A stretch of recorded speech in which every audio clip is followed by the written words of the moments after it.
Yeah, I remember many, many years ago, there was a private bill proposed by Mr. Duncan when the conservatives were in opposition to have something called Taiwan Affairs Act or Taiwan Relations Act, similar to what they had in the States.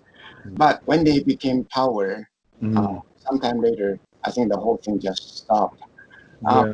I had a chance to talk to some MPs asking whether they could do the same thing, and they just laughed and shrugged. And I don't know whether this trend is going to continue. When you're in opposition, it's always easy to criticize the party in power. And when you become party in power, then... Well, this is true of all democracies generally, isn't it? I mean, it happens everywhere. Quite honestly, I mean, the United States Taiwan Affairs Act is quite a peculiar piece of legislation. You know, it was pushed through by Congress, I guess, after Jimmy Carter ended formal diplomatic relationship with Taiwan in the late 1970s. And I mean, at the very hub of it, of course, is US military power, is the thought that if the People's Republic of China attempts to invade Taiwan, that the United States may, I mean, the wording is very vague, may go to the defense of Taiwan. And of course, as we all know, whether the US would actually do that depends very much on who is in the White House and who has power in the Senate and all these things.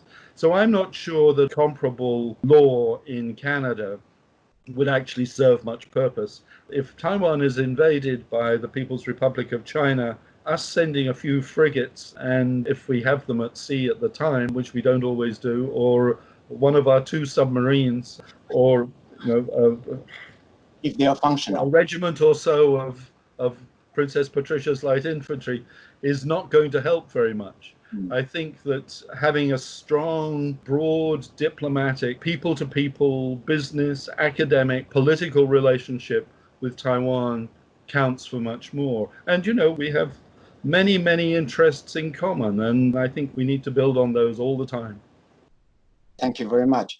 On the note of trade and other things, in spite of the stagnant relationship between Taiwan's DPP and China's CCP governments, the current Taiwanese export to China is at its all-time high. And is there a lesson in this development for the Canadian government to learn? And are there sectors, aside from what you mentioned related to the pandemic and medical sector, that you think Taiwan and Canada could collaborate economically to fight off the pressure from China? That's an interesting question, isn't it? Because, you know, I've lost count of the Look South programs that there have been in Taiwan of attempting to diversify the Taiwanese economy away from its dependence on China. I think it's becoming more successful than it was, but as you say, the current Taiwan depends more on its exports to PRC than it ever has. So that illustrates the difficulties that once you get caught in these claws, and we're to a certain extent in the same boat. Although, you know, it's very interesting. I mean, you'll remember when PRC started imposing sanctions on Canada after the Meng Wanzhou was detained. One of the things they did was to effectively put an embargo on the importation of Canadian pork.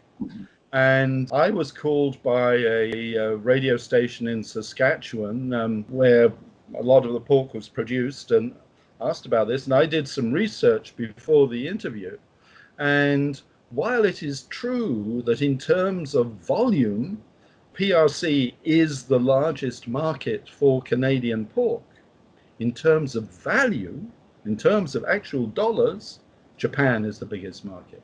And the difference is, of course, Japan buys higher quality parts of the pig than the PRC does. So, you know, I think one should not look the bottom line figures often on these things.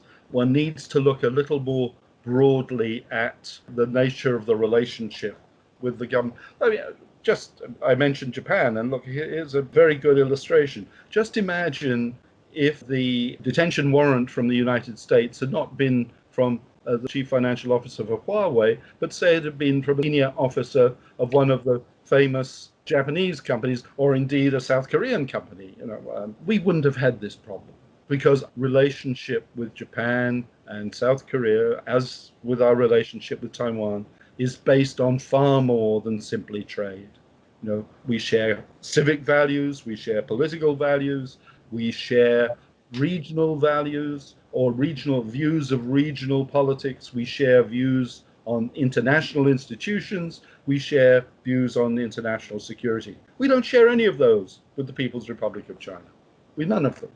So I think that looking at trade simply as a numbers game is not the right attitude. I think that one needs to look far more deeply at the full breadth of the relationship with one's partners. And then I think one gets a much more sensible picture of the possibilities of that relationship. Thank you. I have another question related to media. Many people feel that whatever the Beijing government says, mostly Chinese media in Canada, just tag along. Since many are filled with China-trained journalists or run by owners who have substantial business ties or interest in China. With the passing of the national security law in Hong Kong, I think they are even more fearful for the consequences if their behavior is seen as anti-China. Is this something Canadian government should be mindful of? And what can be done to ensure that the Chinese media in Canada do not become the Chinese state-controlled media? This is a really serious problem, Chanli. As you say, the bulk of the Chinese language media here in Canada now, with a few notable exceptions, but the bulk of the Chinese language media in Canada is one way or another either controlled or beholden to the Chinese Communist Party. And one thing that surprised me, I was in Taiwan in June last year, and the same was true in Taiwan. The CCP has managed to take control of most of the media in Taiwan, which really astonished me. And of course, it's the same in the United States. It's the same in Australia. I don't have an easy answer about what to do about it. Actually, as we're speaking, my book, Claws of the Panda, is just being published in Chinese in Taiwan. And one of the reasons why I pushed to find a publisher who would produce a Chinese edition was I got advice from several people, including senior officials in the Canadian government. They thought it would be a good idea to have this book published in Chinese for particularly people who have recently emigrated to Canada from the mainland. You all know as well as I do, among Canadians of Chinese heritage, they are not a monolithic group. They are people from all sorts of backgrounds, all sorts of political views of the world, who've come here for all sorts of reasons, some of them entirely contradictory. A good example of this, of course, is the two sort of recent immigrations from China, and I'm saying China purposefully at this point, those who came from Hong Kong in the 1980s and 90s, for whom coming to Canada was not a huge cultural move. The institutions here, because we're both, Canada and Hong Kong have British colonial cultural heritage, the institutions are very similar. But more than that, the culture, the political culture is similar. And that is the fundamental belief that government is there to serve the people. And so, Hong Kongers, and of course Taiwanese as well, have been able to settle here relatively easily because they understand the relationship between the citizen and the state. There are many differences in the cultures and everyday life and everything else, but the relationship between the citizen and the state is very similar. That is not true of people who have come here from the mainland, from China, from the PRC in the last 10, 20 years. And I'm sure that one of the reasons why the CCP wants to keep control and embed its control of Chinese language media here is to try and maintain some sort of hold over those people and to impress on them that message from the United Front Work Department that blood is thicker than water. And we have to resist it. But it's a difficult thing to resist because we are a free and open society. We believe in freedom of association and freedom of speech. And if we start sort of banning newspapers, then we are abandoning our principles. And you cannot defend democracy by abandoning democracy. We have to confront them, but we have to do it openly, and we have to do it on the democratic platform. That's not a very satisfactory answer. It requires a lot of work. I'll tell you one story about this, which is also a Canada-Taiwan story. When I was over in Taiwan in June last year to take part in a very small conference on regional security. And towards the end of the conference, we had a small private meeting with President Tsai. I've known her for many years, since she was official in the 1990s, and particularly when she was head of the Mainland Affairs Council, and I was a journalist working out of Hong Kong. So, I've had many easy conversations with her over the years, and I asked her about the work of the United Front in Taiwan in the run-up to the January election last year in 2020. And she made just the point that I've made now, that it was very difficult to find ways of confronting people who try to use democracy's openness against it. And it was a very, very valid point. Now, as we know, Taiwan has introduced a bill like Australia, which attempts to regulate the political activities of foreign organizations and associations in Taiwan. I think that we in Canada should do the same sort of thing, because it's not only the CCP that tries to influence politics here. There are other governments that do as well, and other organizations from outside Canada. And I think we need to know what's going on. We need to be able to expose it publicly. And, a lot of these sort of clandestine activities, they do not survive in the light of day. I have a feeling that probably transparency and exposure is our best weapon in this sort of forum. Thank you very much. And Jonathan, you talk about what we can do from Canada. Can you talk about what Taiwanese government can do to improve and capitalize the situation to improve with Canada, and what Taiwanese Canadians can do to let other people in this country know that what Taiwan has accomplished, and let them know that Taiwan should be used as a reliable ally? Yeah, I mean, you're absolutely right. Let me say, I don't know one Canadian business person, official, journalist, politician with any experience of Taiwan who isn't a huge fan of Taiwan, and who isn't a huge fan of the relationship between Canada and Taiwan.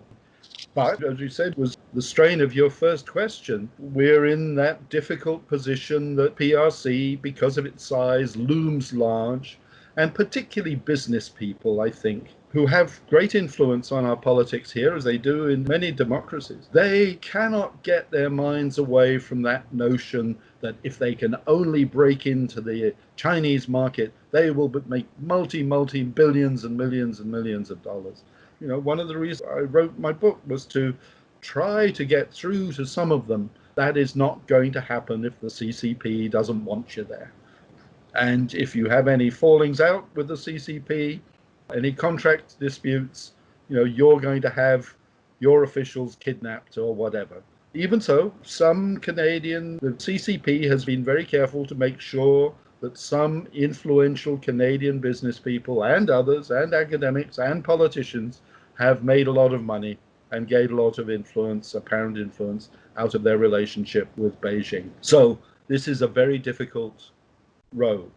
But I think there is huge goodwill for Taiwan here in Canada at all levels, and particularly at official levels. There is this huge goodwill, and it needs to be cultivated. It needs to be worked on every day. And I know that all the Taiwanese diplomats who I know are very skilled and work very hard at building relationships with Canada, and they are very successful. But I think there are some areas that, if I look at the news at the moment, obviously we talked about the pandemic and our common interests on COVID-19. That's a clear area where Canada and Taiwan could cooperate more than they have. I think also on Hong Kong. Hong Kong is a Canadian city. There are more Canadian citizens living in Hong Kong than there are in London, Ontario. At any time, there are 300,000, 350,000 Canadian citizens living in Hong Kong. More than that, if all those people have to leave Hong Kong with their dependents, there are about 500,000 people in Hong Kong who have the right to live in Canada. So, what happens in Hong Kong is of direct influence, direct interest to Canada in just the same way as it is for Taiwan. Taiwan, from my reading of the news in the last few days, Taiwan has shown itself willing to accept people who want to flee Hong Kong. I think that's very generous. We know a lot of Hong Kong dissidents have already moved to Taiwan, just as though some of them have moved to Canada. I think there's a community of interest there about what happens to Hong Kong, what happens to the preservation of the values that Hong Kong at the moment represents, where Taiwan and Canada do have a common interest. If they can't work together in public, which they may not be able to do, or may not wish to do, at least there's an area for private cooperation and dialogue that I think would be very valuable in strengthening future relationships, and which could spawn relationships in other areas. I've thought for a long time that there is a need for some sort of formal Canada-Taiwan Track 2 group or Track 3 group, a forum of people from all walks of life in both Canada and Taiwan to meet on a regular basis and to discuss matters of common interest and to send reports to both governments on how the relationship can be enhanced and broadened and deepened. I think that would be a very valuable thing to do. I think if Taiwanese Canadians could work to help urge the establishment of some kind of ongoing Canada-Taiwan forum, I think that would be, in the long term, a very valuable thing to do. Thank you. Indeed, very good advice. Jonathan, finally, I'd like to ask you to tell us a bit about your new book, Restoring Democracy in the Age of Populists and Pestilence.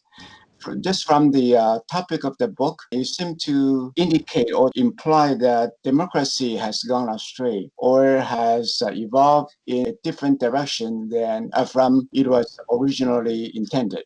Yeah, well, you see, there is a Taiwan link in here.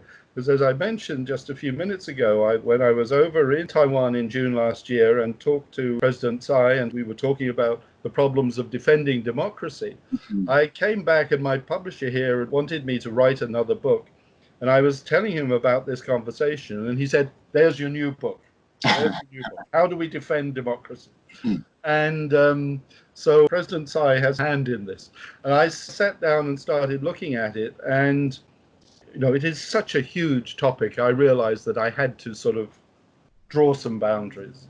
And when I looked at the recent history of what had happened with democracies, it seemed to me that the natural starting place for this story was the end of the Cold War, was the collapse of the Soviet Union in 1990 or so, and the fall of the Berlin Wall in 1989. And so I started there, and I looked at what had happened to democracy in the last 30 years. And there'd been initially, after the fall of the wall and the collapse of the Soviet Union, there was a huge burst of enthusiasm for democracy.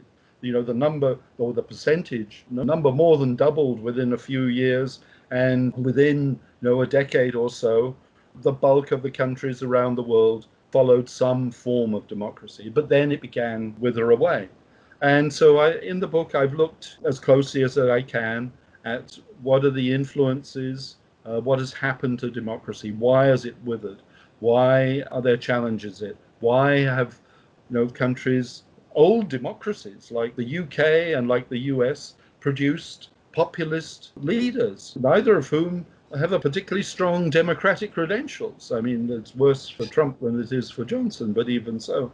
And so the book looks at what has happened to democracy, the huge disparities in wealth these days, which is a major problem. I mean, we in Canada and Taiwan, we share a problem on this, and I mentioned it in the book. A few years ago, Taiwan and Canada were some of the most equitable countries in the world, with the least disparity between rich and poor. That's changed in both our countries. I think one can make the argument that one of the chief exports of the People's Republic of China is inequity, is disparity, is the creation of minute wealthy elites in the countries with which it does business. Now, it's not just the PRC that's where this happens. It's a feature of globalization as much as anything. But issues like that need to be dealt with, and I've suggested ways of dealing with them. And I've also looked at what has happened to how our parliaments function. And there's no doubt that there's a democratic deficit in very many of our parliaments.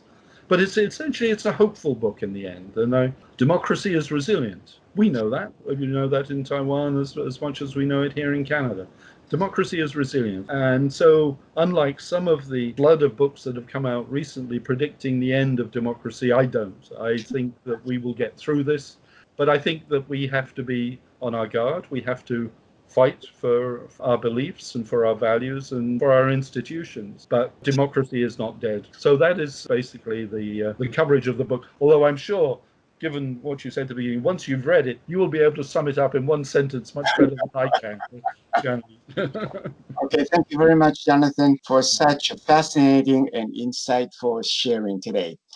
After learning so much from our guest, I'm sure our audience, like me, know what kind of job we have to do for a brighter future for the country we now call home, and also for the country we came from, and most importantly, for the betterment of the whole world. Thank you very much, all the audience, every one of you, for participation in this special program. Thank you very much. Thank you very much, Stanley. It's been my pleasure to take part.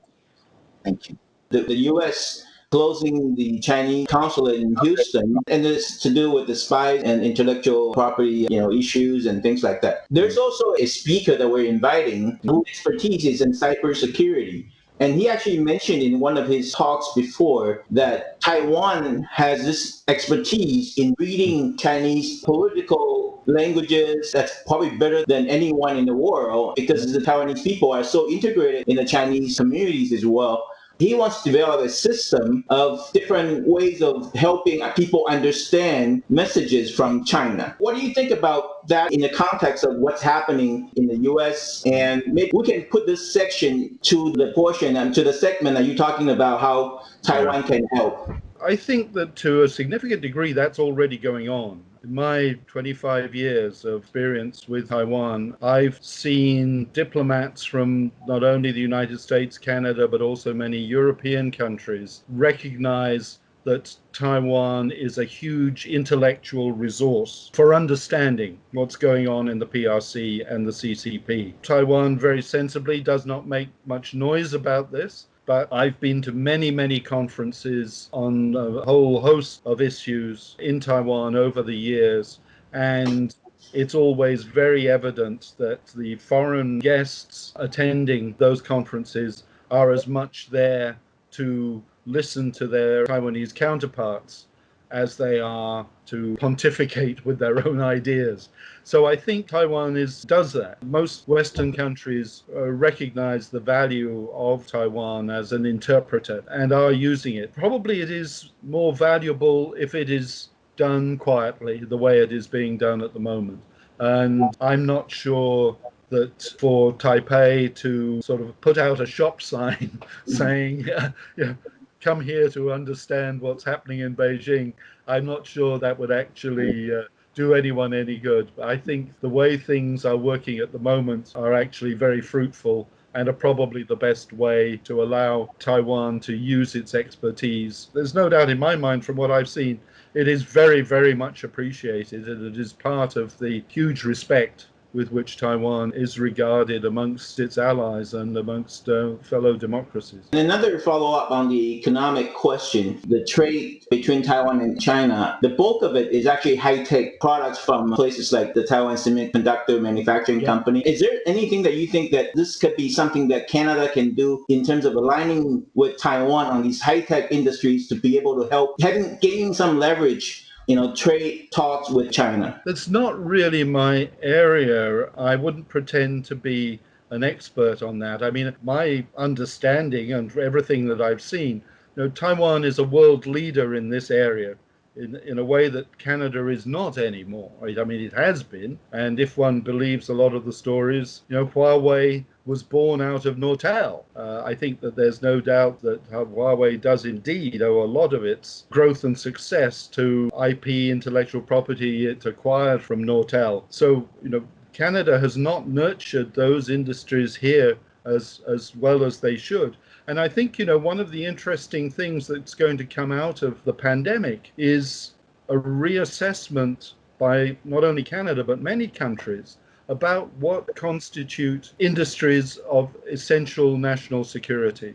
And we in Canada have been very lackluster about our definition of what are essential national security industries here.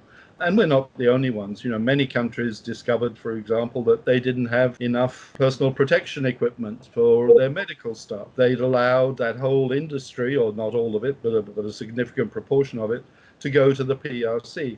But I think that this is causing governments and people in many countries now to look at what constitutes essential strategic industries and what needs to be protected. And it wouldn't surprise me at all if these kind of high technology industries in Canada, such as they are now, weren't looked at more closely, because we know that the PRC has been after many of them here in Canada, and particularly science labs in our universities and so forth, for many years. So, I'm hesitant to be too dogmatic, because it's not an area which I could claim to be an expert on. But I think that there has to be opportunities there as we come out of the pandemic and reassess what makes our countries function and what are our true skills and our true worth. Thank you so much. I think one of the ways that Taiwanese Canadians can do is getting your books to more Canadians so they read about and so they understand how PRC is working in Canada. Thank you so much for your time. Thank you very much, everyone.